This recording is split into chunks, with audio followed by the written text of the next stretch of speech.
Hey everybody, welcome back to Stoneface Reactions. I'm Griffin, that's Theta, and today we're doing I'm below another you. reading club. I'm below you in this overlay. Oh no, how dare. Well, that's Theta somewhere down there.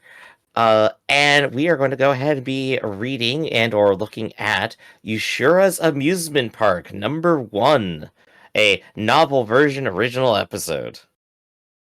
Yep. It's a bonus thing included, I believe, in the novel. And the novel's coming out in parts. So Mhm. this is just the first part of the bonus part. I think going into this, like, since we've had to read it ahead of time, it's a story. Uh, it all definitely feels very paraphrased. Is that just me, or do you feel that too? Apparently, that's how the novel's also written. Gosh, it's such a weird way to do it. But I guess like if you're just dropping your Spark notes and running because it's just the DLC, yeah, I guess it makes sense. Might also just be an artifact of translation. Yeah, that was kind of one of my first assumptions too. Like maybe this reads better in the original, but there's nothing we can do about that. We're in English, we're producing for English people. We all get to enjoy the same content here. So what I was just telling Griff a little while ago was that basically we're just going to handle each section individually, and then we'll Mhm. reference them if they align with one another and whatnot. But basically, we're just going to be going through them one section at a time, giving synopsis for each one, and then our notes about each piece. But before that, isn't there something you usually say in these parts, Griff? That there is. Before we get started, be sure to hit that like button, hit that subscribe button, and comment down below to feed that algorithm. On top of all that, if you watch more shows like this, unfiltered, uncensored, and uncut, as well as some early access stuff, you can check it out over on the Patreon. Just $5 a month, but no pressure. It's all support channel, just a little bit extra.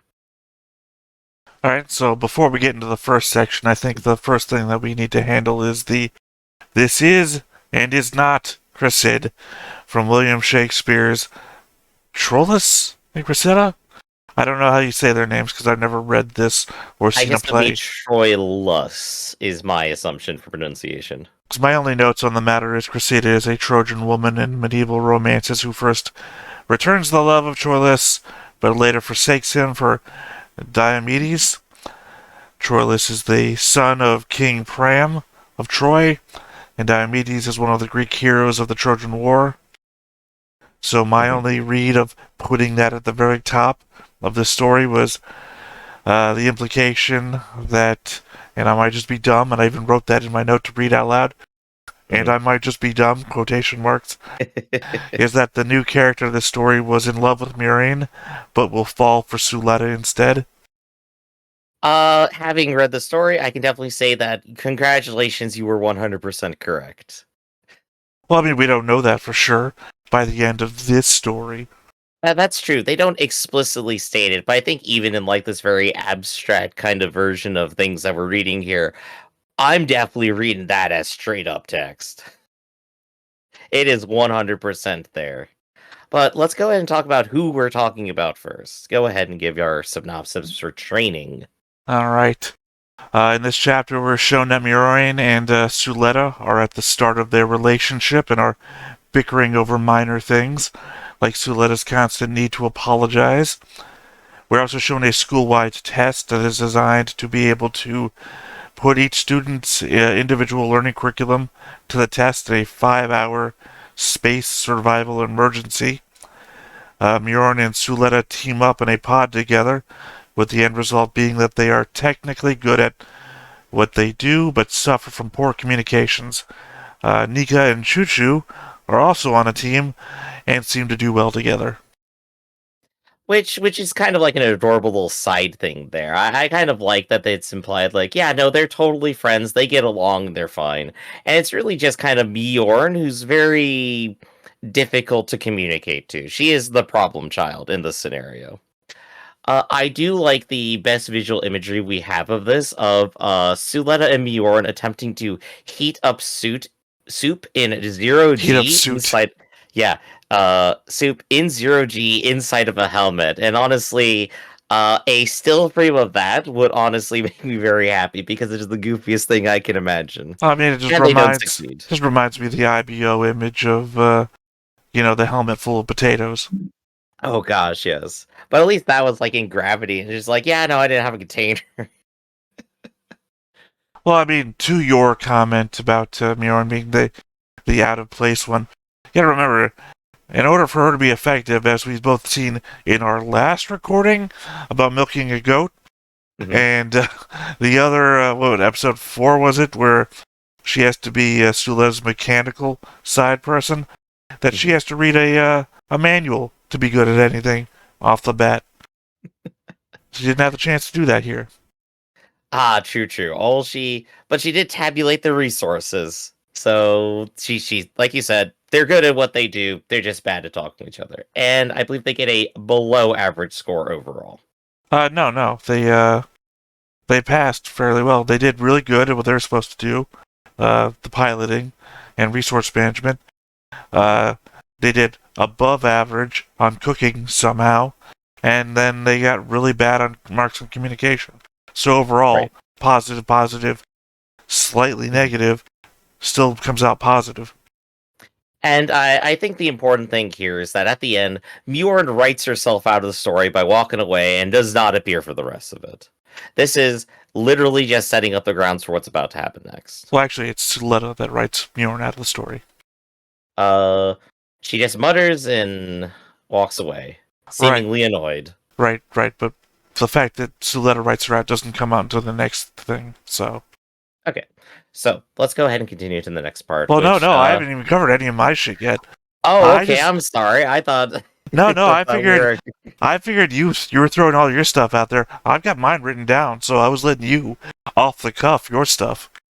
Alright, my bad. Go ahead and give me all the details. I will just read what I wrote down, because unfortunately, I had a number of nights between this recording and when I was writing down to have had to remember a lot of other stuff, so... Yeah, let's just see Not exactly sure where this story falls in the timeline, but it feels relatively early on, due to Suletta still considering that Mjorn has just called her a groom. That specifically shows up in this part, where she's like awkwardly feeling out the word groom still. The simulator box seems like an idea that is a clear extension of the dueling arenas, where the landscapes are there to simulate various possible combat arenas. Also interesting that they let the computer grade the students.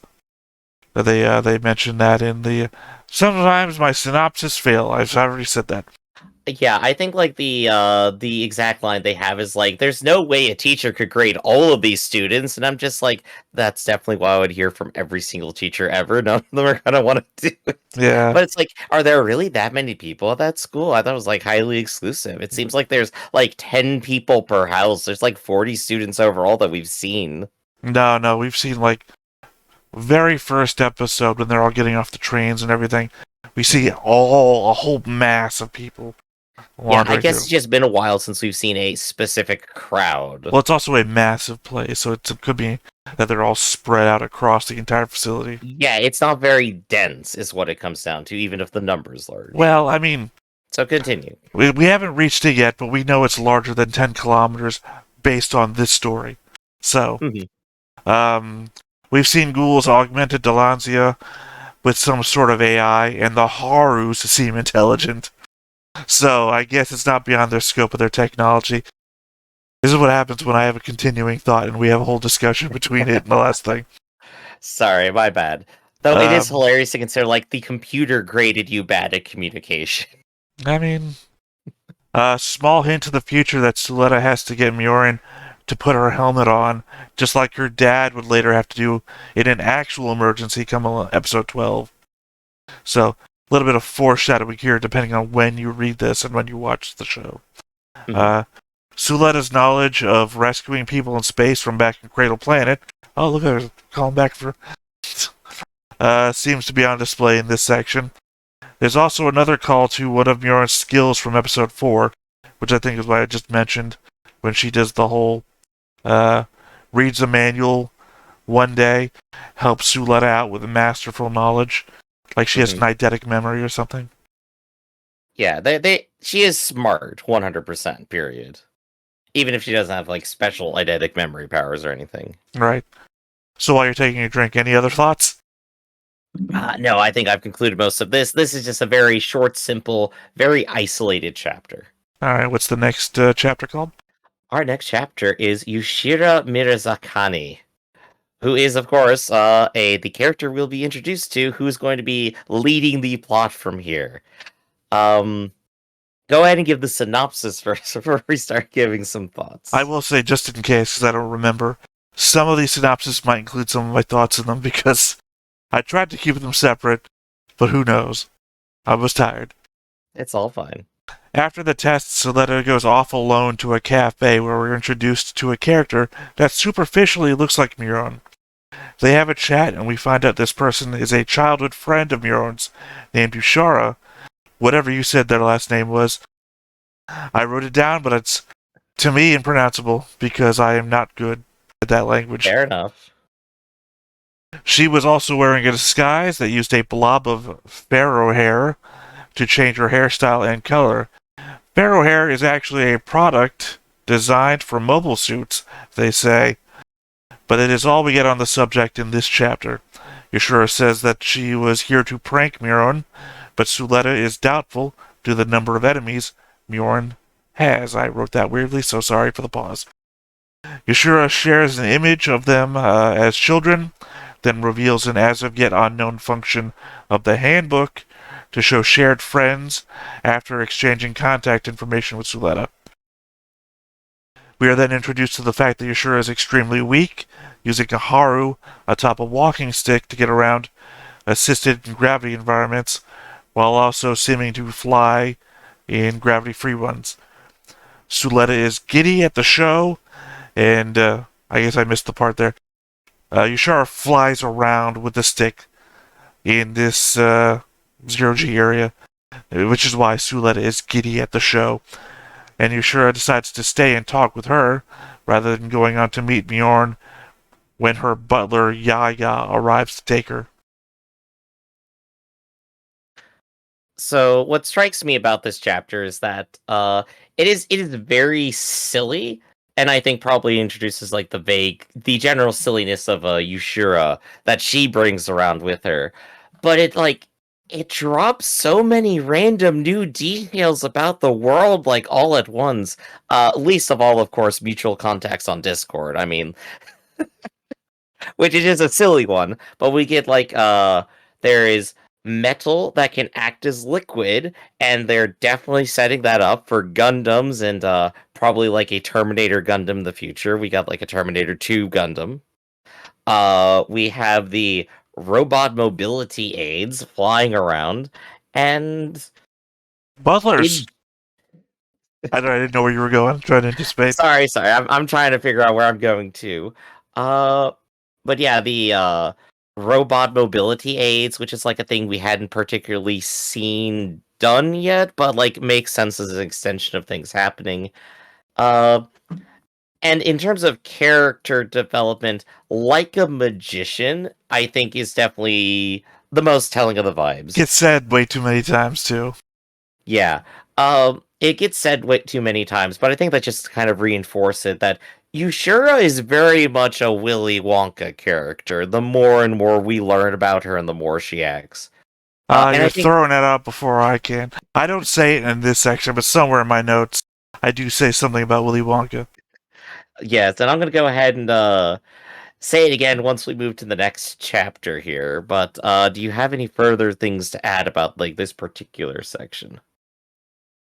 Sorry, itchy nose. The Zero-G Terrace is where I suspect we saw Miron that time. She got into an argument with one of her dad's workers about ending the whole dual groom system, because that seems to match fairly well with a place you would eat while watching out over space and being a lower G area than the rest of the school. Mm-hmm. Let's see. Simulation technology seems to be a real theme of this whole thing, going from the test pods to the ability to change one looks with the swipe of a hand. Yeah, I think that's actually a very good observation there to kind of like keep in mind. That's the overarching theme. Here's where the questions start. Did Yushura go to Astasia to be able to know about the handbook functions? Does the handbook keep track of people outside the school as well to be able to show them as friends? Would Suletta's mom be listed as a friend in her handbook? I imagine a detective story where just like I looked up his mutuals on Discord. Look, he is the part of the conspiracy. Well, as I'm saying, we have no conceit that Yushura goes to this school or ever has. Yeah. So, if Suletta has her mom as a friend in her handbook, and say Mjorn decides to start working with her, as we've seen like in episode 14, right? Or possibly 15, and she adds her to her handbook for ease of contact. Will Suletta now look at Mjorn's listing and see that they have a shared friend of her mother? Oh gosh, they might. It's hilarious to think about. I think if I were to put it down, the author wants to make the implication against like modern messenger apps, which totally have that functionality, make sense as a basic thing for like the sci-fi future to have to, but doesn't really want to go too in depth on exactly what communication software they're using because it just really doesn't matter that much to the story. I think that's what's happening here. Well, The these author are went, I'll pave over it and we'll move forward. these are the school handbooks. Remember, that's unlawful to exchange between people, as you saw in episode 2, I think. Where Nika hands Suletta her handbook so that she can access one of the bikes to get out onto the field to get the aerial that Mjorn had taken. Yeah. Right. So you can't exchange them, so they're personal use only. So why is your school-only handbook keeping track of non-school people? Maybe just cross-platform compatibility. That's programmed in. Yeah. I mean, every cell phone has SMS messaging, right? You would have to tell me. I don't know. Yeah, I don't know. But yeah, no, it's a silly thing to point out, I think. I'm gonna keep a tab on that just because it'd be funny if they bring it up again and just Alright, well that's what stood out to me. What is the next chapter? The next chapter is Ship, or as I would like to call it, Willy Wonka kidnaps the girls. But he doesn't. Alright. Suletta and Yushura go for a walk of the school grounds when they run into Nika and Choo-Choo. Yushura fully introduces herself to the two as the chief technical officer of Langland's Corporation. Sorry, I just wrote it as Co. To which Nika geeks out over them being famous for...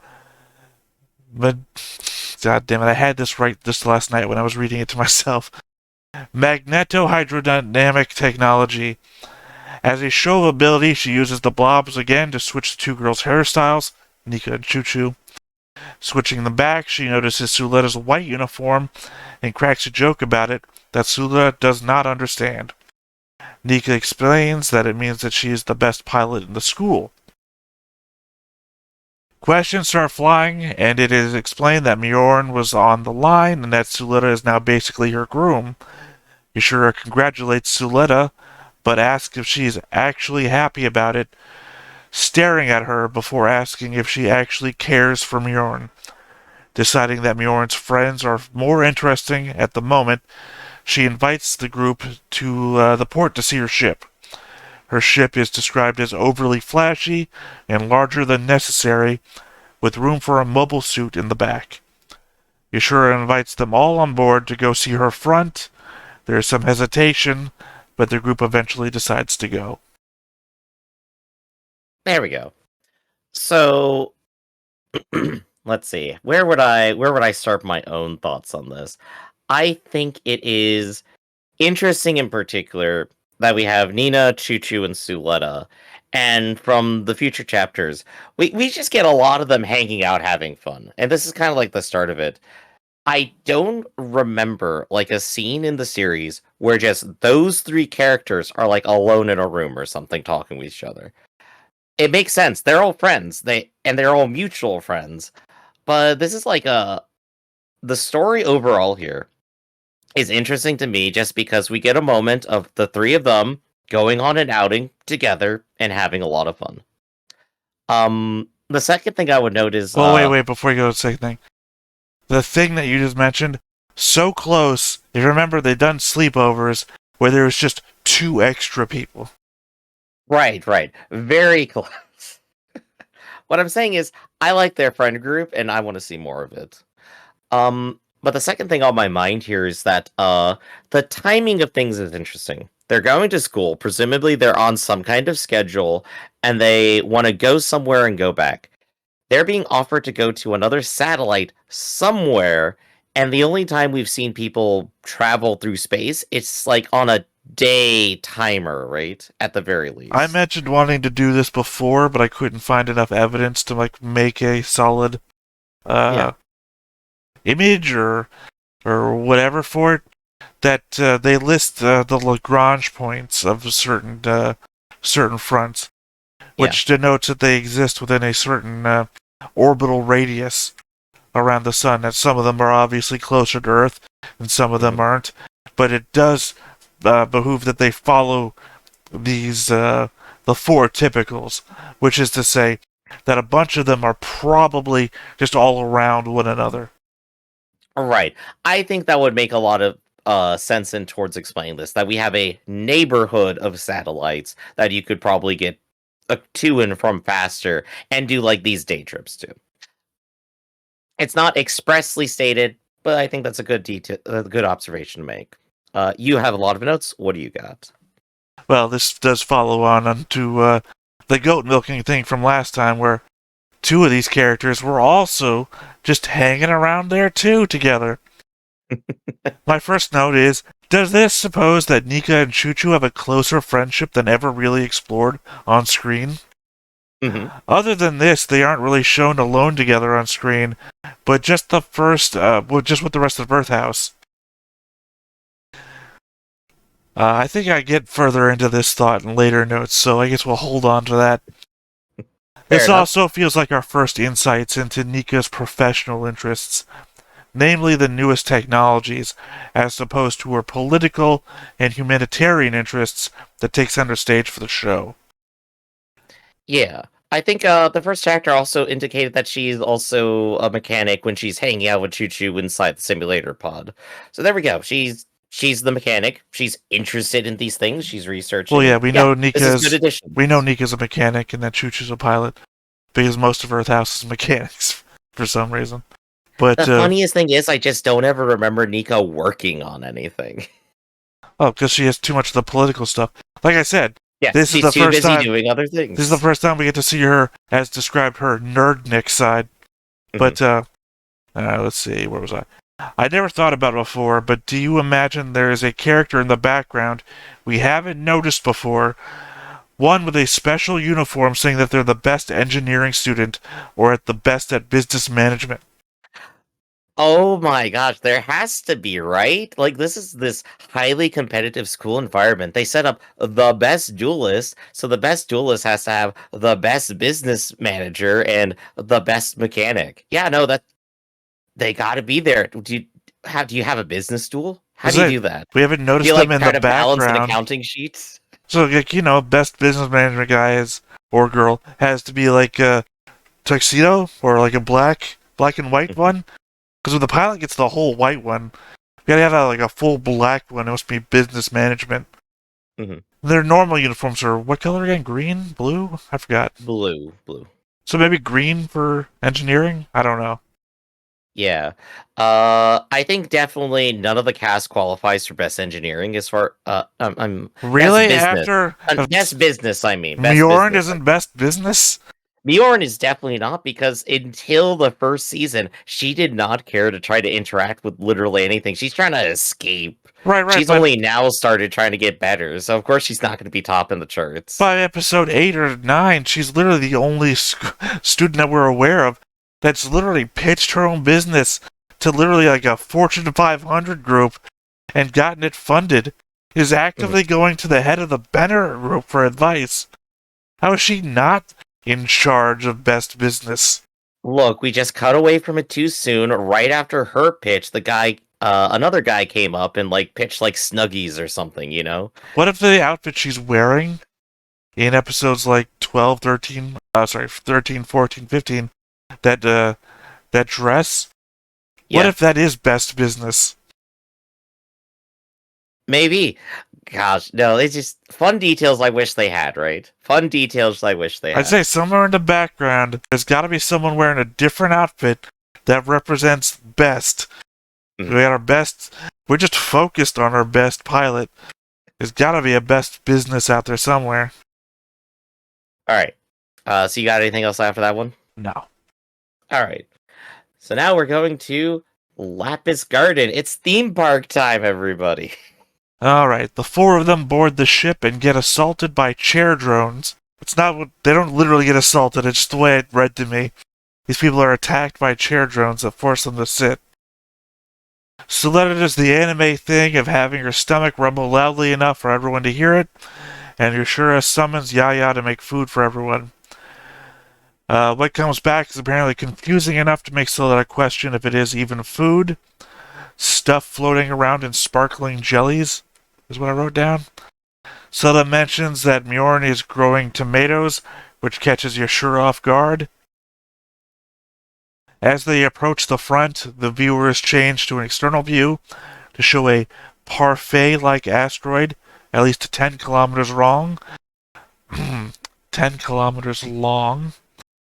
Smaller than the Academy front, which is why I did mention before that we know how long at least Astasia is. Yushura explains that she inherited it from her grandmother. As Choo Choo starts to rant about Spacians, Yushura makes a comment about whether any Earthian or Spacian could truly say, "This is mine." Suletta becomes oddly attached to her headband at that moment. Yeah. I think the thing I would want to focus on in this scene is the silly thing I'd mentioned first is like after demonstrating how to eat normal food, that they're just so completely used to like space bars or something. They can't eat basic diced up vegetables, which is hilarious. Well, no. Remember, because we've seen them with like the trays of food, Mhm. eating normal food like mashed potatoes and shit. Remember that scene where the girl spits in Nika's food, her gum out? Oh, you were yeah. done anyway, right? Yeah. No, this one is Pacific. God damn it, my mouth. This one is specifically labeled to be weird to everyone. Like, Mhm. here's your food floating in balls of jelly. And it's like, okay, you didn't put like my green beans in your jello. What is this? Yeah, I think that's a better mental image here. It's a lot more. This is where the Willy Wonka stuff starts happening. The Jello food. I think the more important thing I want to focus on, though, is of course the "Can anyone say this is truly mine" line coming from Yushura, someone who clearly is running a company, owns an entire asteroid, and is definitely not doing well health wise. So it feels like she's setting up to make some kind of point and then die tragically eventually. Well, she's That's not. my like immediate narrative vibe like here out of all this, because that has to happen. She's not running a company. She owns an amusement park. That's one, not a company. That's an amusement park. I guess I would still call that a business, I guess. It's not a business because no one's there. It's not even open yet. It just because it hasn't opened doesn't mean it's not a thing. It does. It's not open yet. And apparently is never going to be open as far as we can tell. And unfortunately, when it comes to businesses, essence precedes existence. As you can tell by a number of startups that exist. Anyway, she's only the chief technical officer of Langland's corporation, so Oh, okay, there you go. she doesn't I even must have run missed that business. I thought she was more specifically the owner, so that would be my bad then. So what are the details that you want to focus on here? The company is clearly running out of ideas if chair drones is topping the lists at the R&D. Was my first thing. Well, I think somewhere in there they specifically point out that this is a big thing. Chair drones. So, I think being Um, assaulted in the ass by a Haru is not number one of my things to look out for. I think it makes more sense in terms of like her mobility staff here. If you consider like she is using technology in a way to aid people who have problems moving around. This is a And world you where compare and people contrast that to gun technology where you get the cyber arm instead. Griff, this is literally a world where some people call other people witches, and you have a staff that helps you fly. Yes. How are we not having flying broomsticks as the thing? Why do we need assaulting chairs? Anyway, that was just my first thing. Number two, I don't even remember how I put this here. Yushura is from Earth? Question mark. Hard to tell. Confusing single line in the chapter that is hard to parse. So I don't quite remember the line, and that's my failure in note taking, I guess. Yeah, the very important which one that is. Well, no, I think it had to relate to Yushura's from Earth, but I don't remember what it's referring to. And I can't bring it up without screwing up our cameras here, so I have no option to fall back. Have to wonder if Langland's Co. is in the Bennett group or another organization, and how well off it might be. Which, by the way, as everything we've done today, another cycle around, because we have another recording after this, which I have a similar thought to that thing, so... Be sure to watch all these in sequence, everyone. Like and subscribe the whole list. And how well off it must be, or if Yushura's family is just independently wealthy to be able to hand down a front from grandmother to grandchild. Yeah, she is rich at the very least, which is why I immediately just assumed she was owned everything. Well, we know that her grandmother was rich. Yeah. Now, we don't know if the grandmother got this front herself or as a result of the corporation. So, that's what I'm saying. No idea.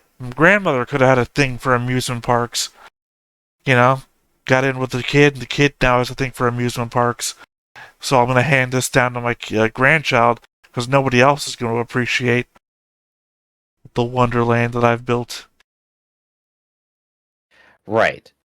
I'm just looking to see the details. I think, did they mention the crystals yet? I don't know. What are you talking about? I don't think so. They mentioned that the asteroid is decorated by crystals somewhere. That might be in a different section. It might be here. I think I just glanced over the layout of the front because it doesn't come into play anywhere.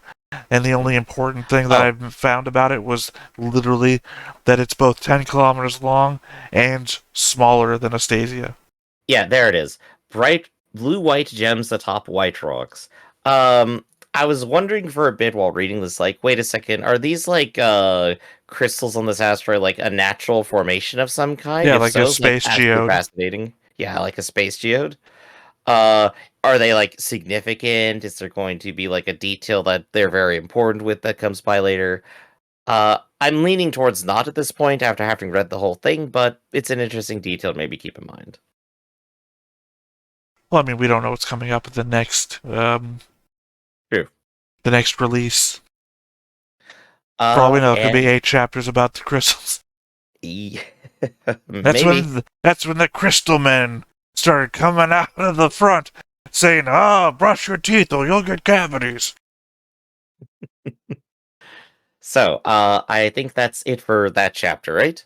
Which leads us into Amusement Park, where everyone enjoys a nice day out. The inside of the front looked like a massive amusement park, cutesy and otherworldly. Suletta indicates that it's her first time seeing such a place. Yushura is able to control the place with a wave of her walking stick. As Choo-Choo and Yushura argue about this place being unavailable to Earthian children, a guide Haru, colored like a clown, welcomes everyone to Lapis Garden. The group decides to ride the largest roller coaster in the universe, though Yaya stays back. It is mentioned that of all the places Suletta wanted to go with friends, an amusement park... Sorry, typos galore here. An amusement park was something she never imagined. Recalling her first meeting with Mjorn to Yushura, Yushura tells Suletta that she'd be just as mad at her as Mjorn was. Let's see. So going over the chapter, the funny thing I want to note is, of course, this story has a lot of just messing with Choo Choo's hair, which is would be funny in a very visual style, but this is a like very abstract novelization right here. So we just kind of get the implications like there's supposed to be a visual gag here, which continually makes me laugh just like in its existence. Also they have like a little pun here with Perot, where it's the Pi Harrow. I don't know if like the characters are confused or the person translating it was confused, but I mean the pun makes perfect sense. Perot as your mascot is a very cute pun.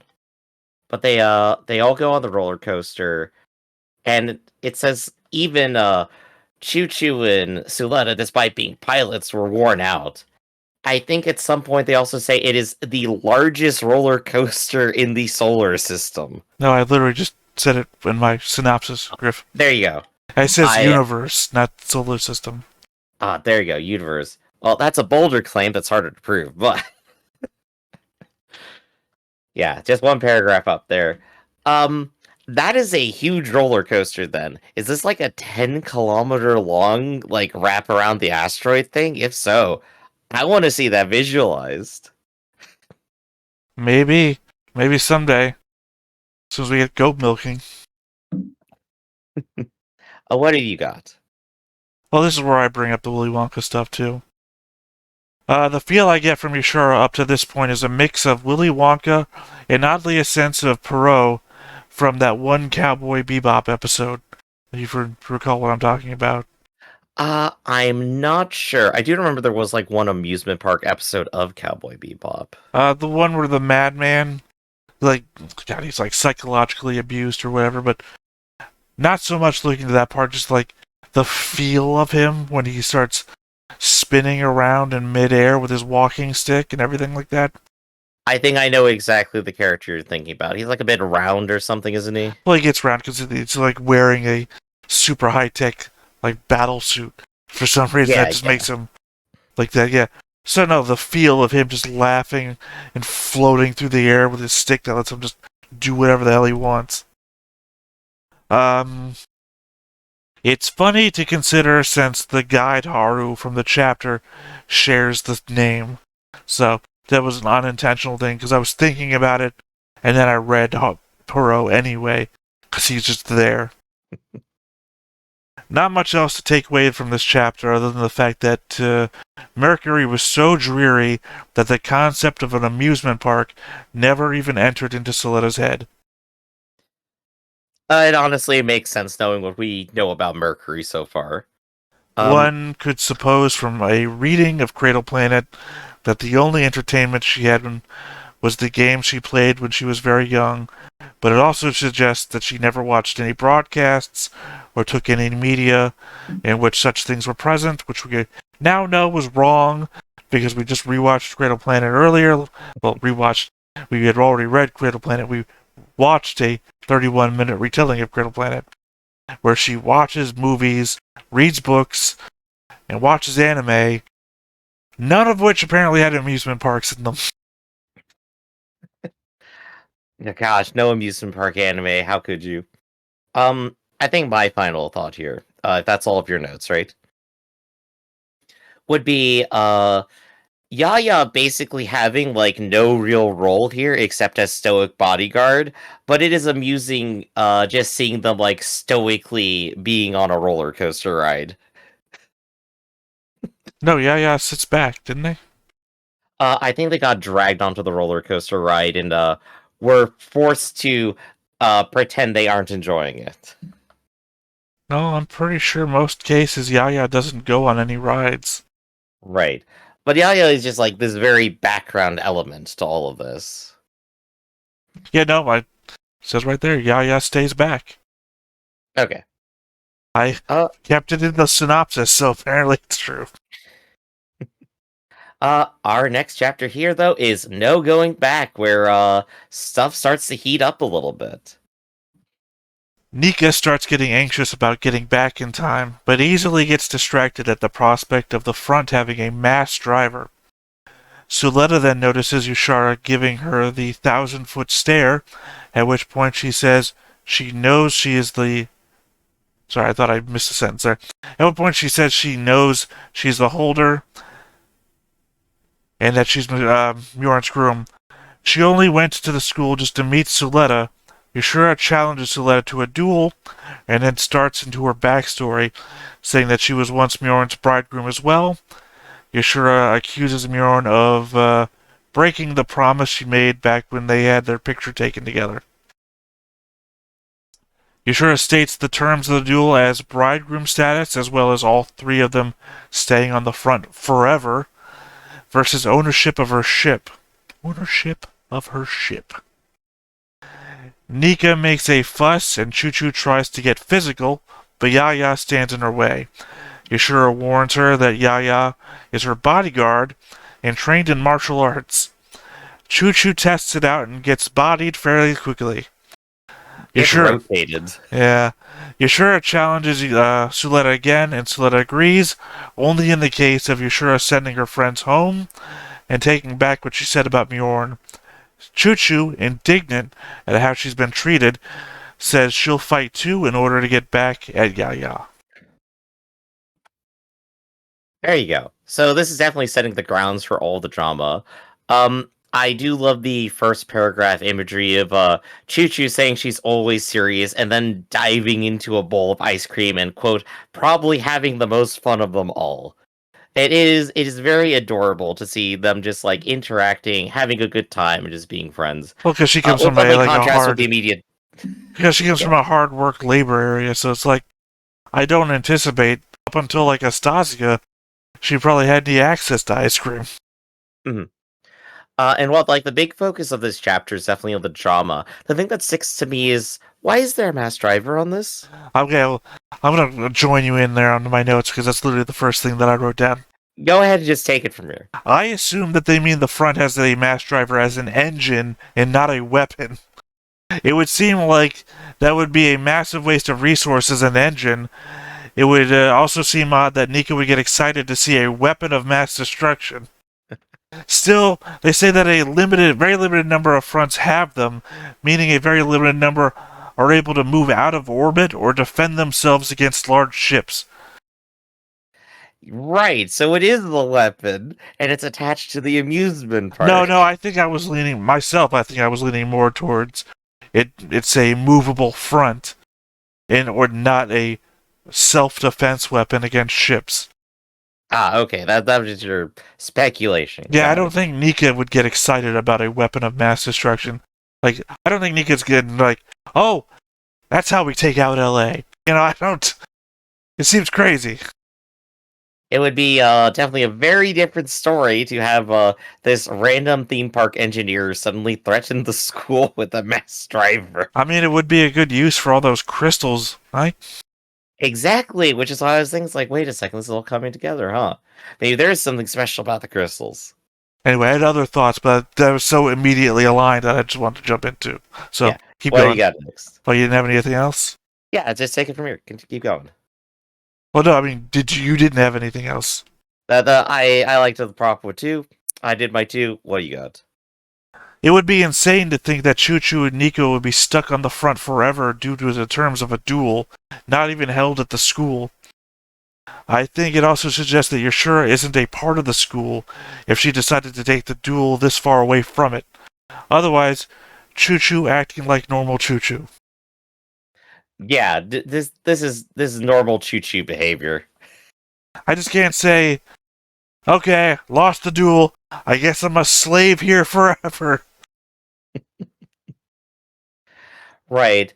While the objective here for Yushura definitely seems to be, like, get Mjorn back or something, it's hard to tell, like, how she's going to be able to get there from here.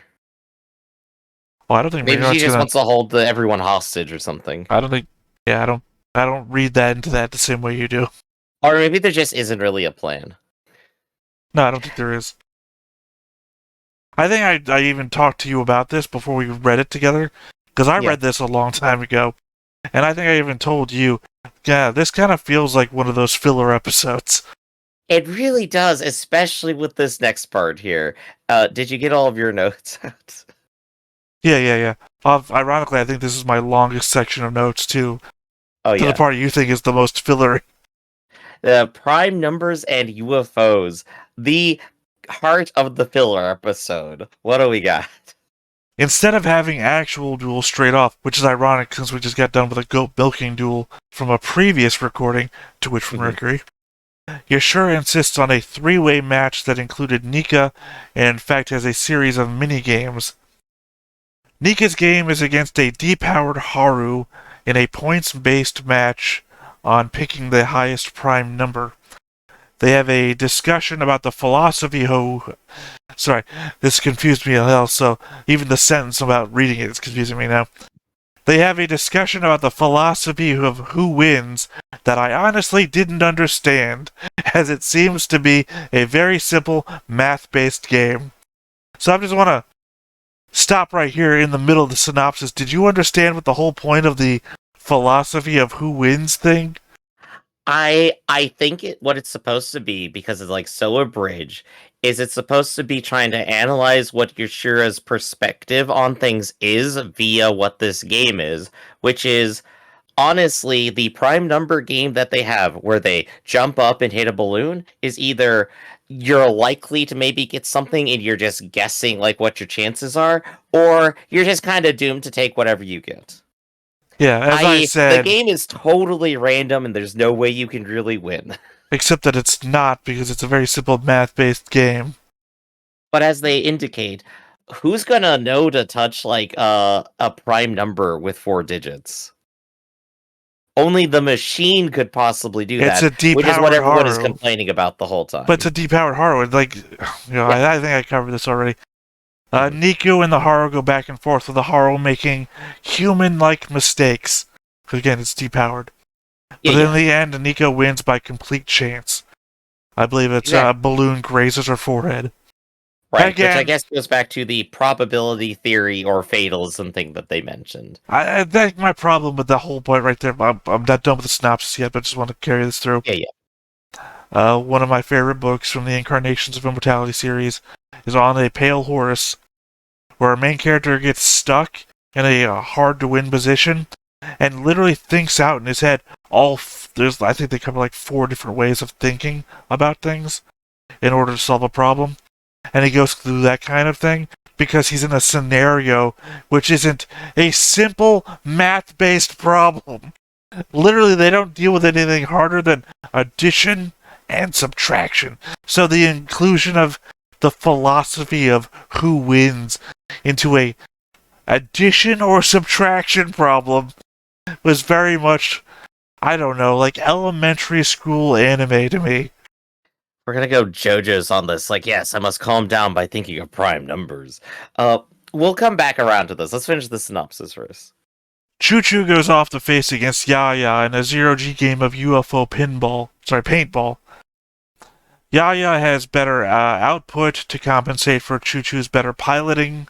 The two go at it, but Choo Choo loses in the same manner as Khan, as Yaya goes 3D on her. Like I said, sometimes I just throw in my own little 2 cents. Choo Choo glares at Suletta and says she has to win her match now. Yushura uses her walking stick to create a gust of wind that both dries the paint and makes it flake off of them, cleaning them off. She indicates that her primary focus was paint technology, which doesn't follow anything that's been said so far. But when questioned about the past tense, she ushers them to the next event.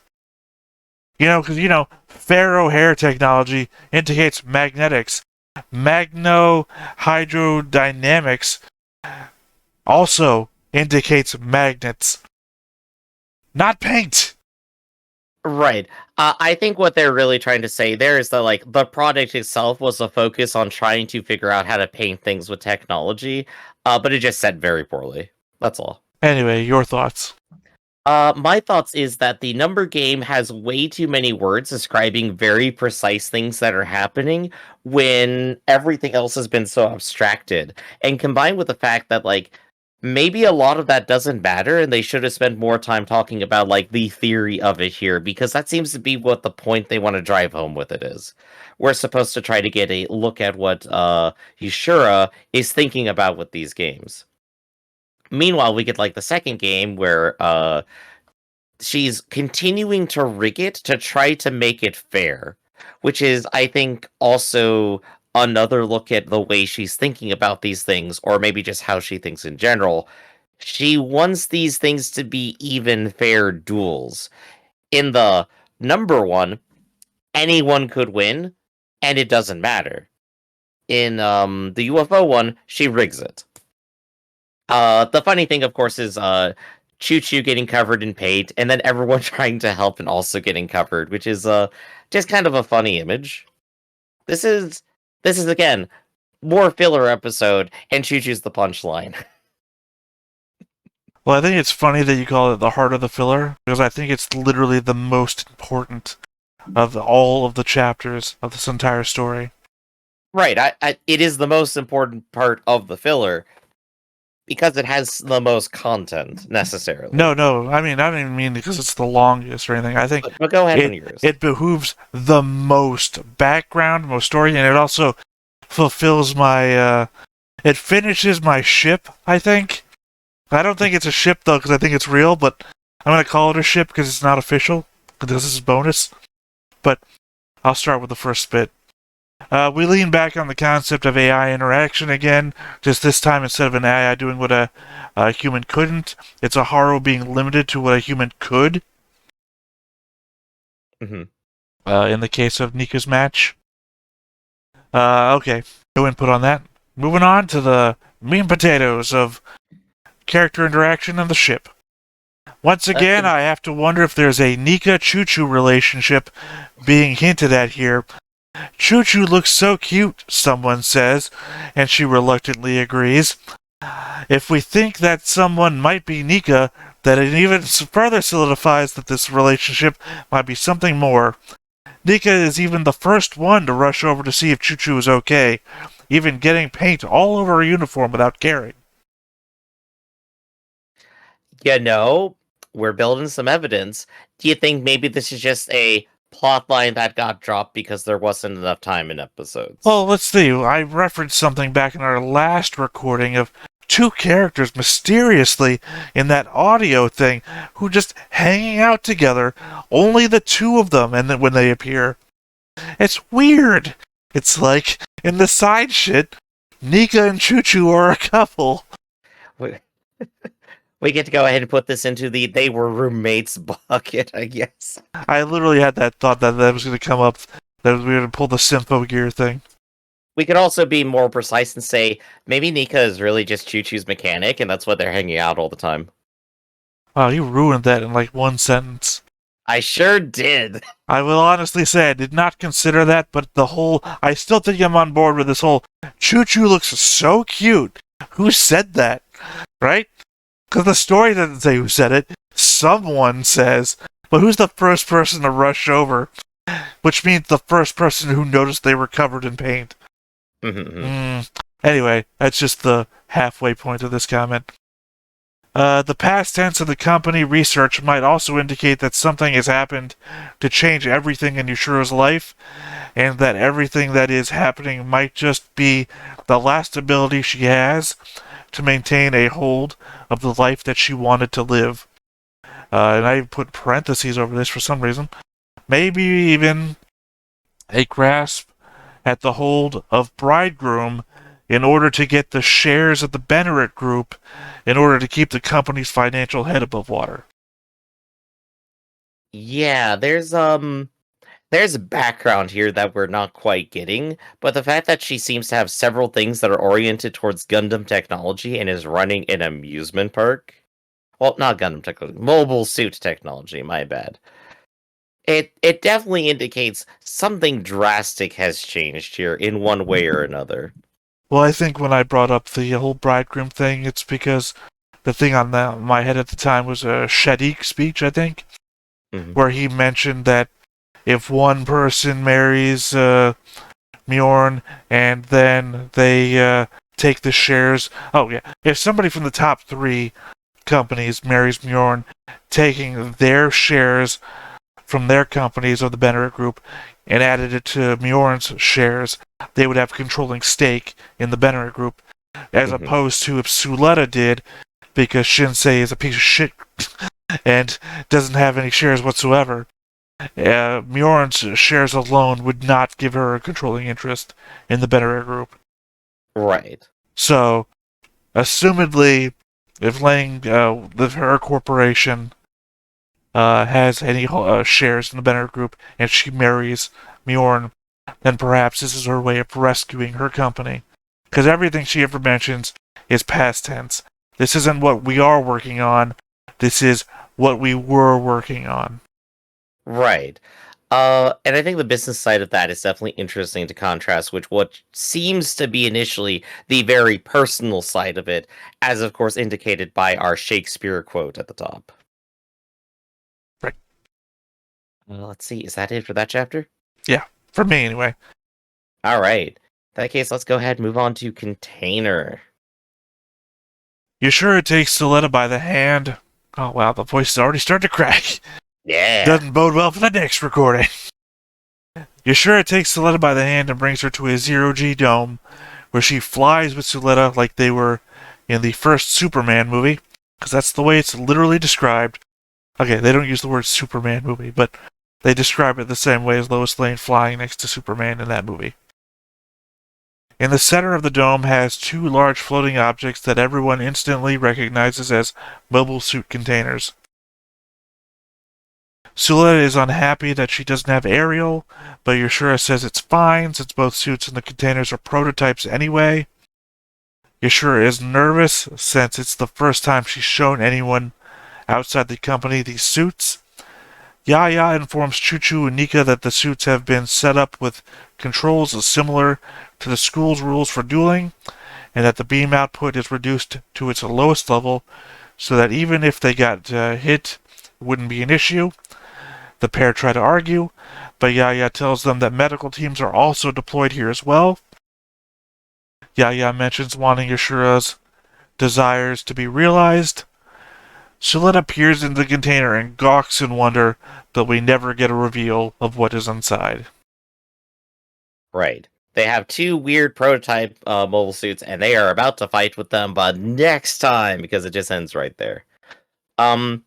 The interesting text that sticks out to me is like, Yaya just wants her desires to be realized. The 2 realize that there's something more behind those words. Well, let me just read my first note, because it covers that as well. And it might just be what you're about to say. More hints that something of a dead end for Yushura is in store. We just can't tell if it's a social ending, an economic ending, or even if it's a mortality ending. It could be all 3 at once, because that would be highly dramatic. We get indicators that the company stuff seems to be of the past, but the way Yaya wants to see her dreams fulfilled has a ring of make-a-wish to it. Right. There's like so much little whimsy in here. I do like the way that they like float out there amongst the stars, holding hands and doing stuff, and just like having this like very cute little moment in the midst of like, oh yeah, I'm going to duel you, so I get to keep you here. It just adds more to the whimsical Willy Wonka-esque nature of Yushura here. What thoughts do you have here? What notes do you got? That was literally all my notes. Oh, that was that. Oh, it's so thin here. That's why I wanted to put it on there. Well, like I said, there was the previous chapter, which I gave us the most information, as well as the ship. Yeah. And again, of course, the fact that she has 2 mobile suits and they're, quote, still under development, I have the feeling that that development was arrested some time ago.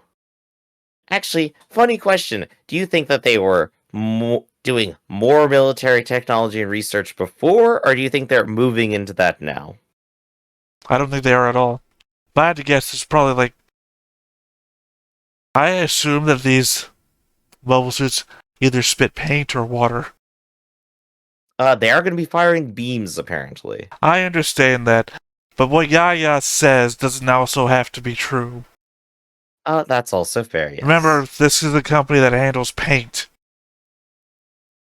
But these are low-stakes duels. Yaya probably doesn't want to give the card away of what's going on in these things.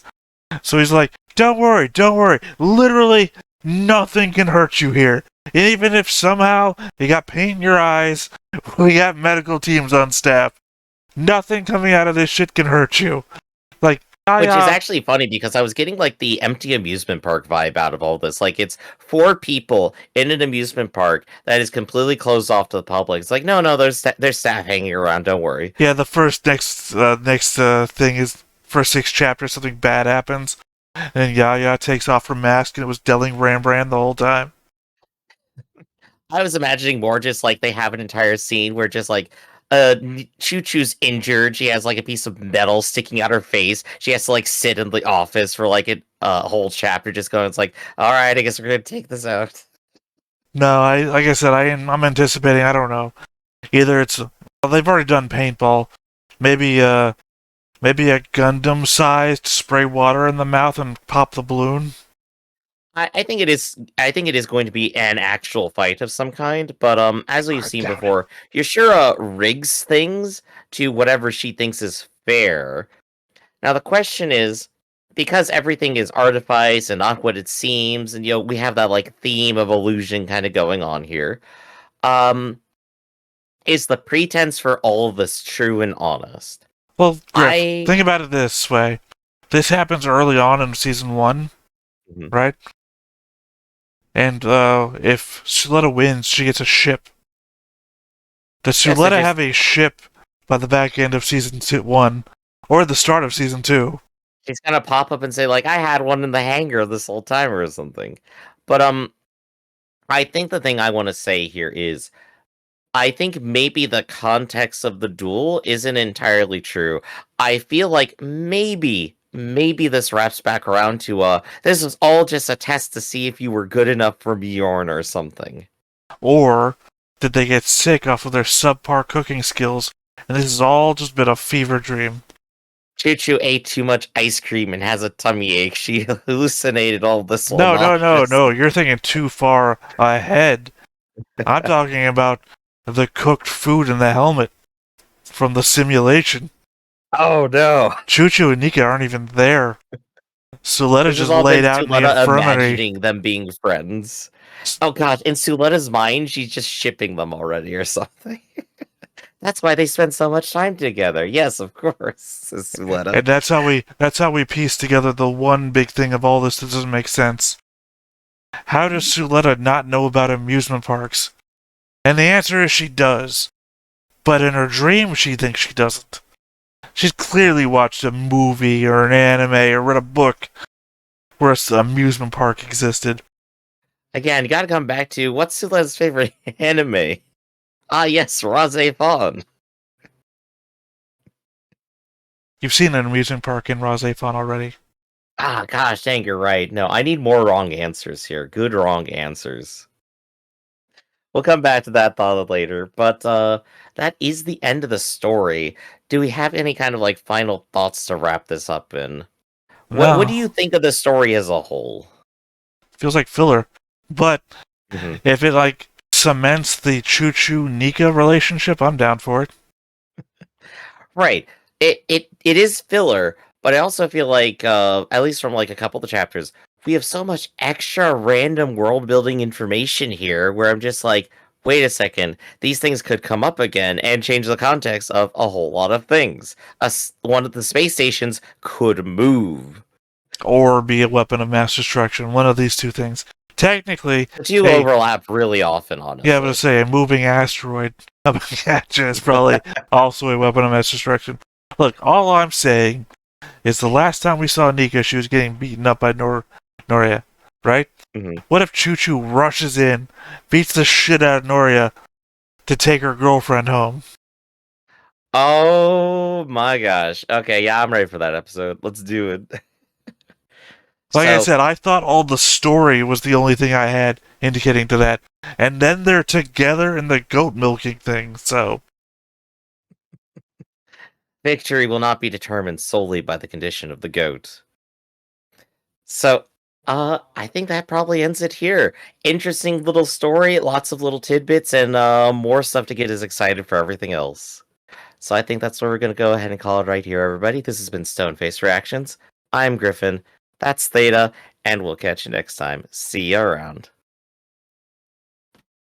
Hey everybody, thanks for watching another Stoneface Reactions. If you have an idea of another video we could go ahead and watch, go ahead and put it in the comments down below and we'll add it to the wheel. Be sure to like, comment, and subscribe, and let us know what you thought about this video, what parts you liked. And until then, we'll see you next time. Is this too goofy?